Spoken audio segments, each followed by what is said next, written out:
Hi there, welcome back to another edition of Nothing Exceptional.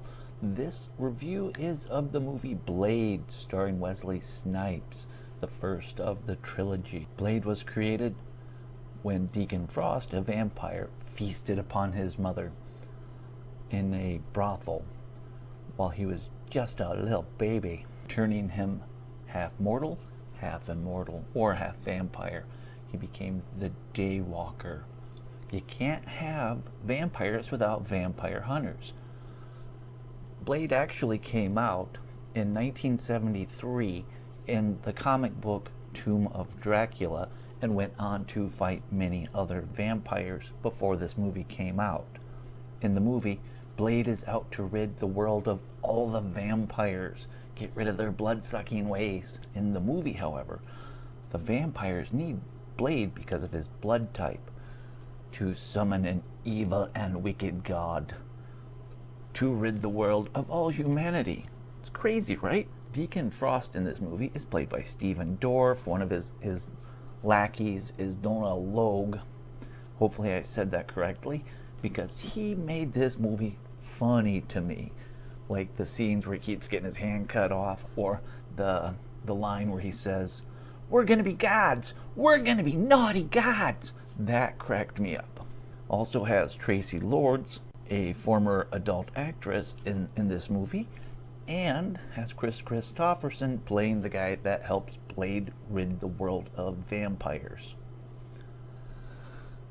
You know, after the success of the three Blade movies, Marvel kind of turned their back on Wesley Snipes and the Blade trilogy, which is a shame because these movies made Marvel a lot of money, just like their X-Men run did.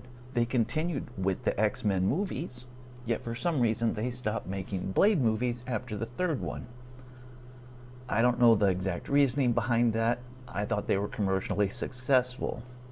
I would like to see them bring Blade back with Wesley Snipes as the main character again.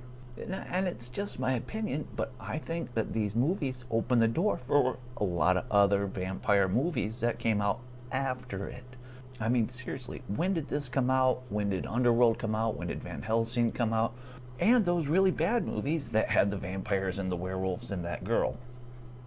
Now, I'm not saying that this movie is the greatest movie ever.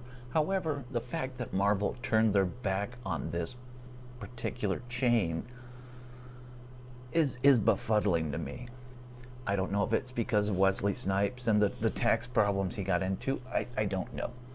Only Marvel truly knows the reason behind it. If you happen to know, let me know in the comments, because, you know, inquiring minds, etc. I mean, there was really absolutely nothing wrong with this movie. It even had Udo Kier in it.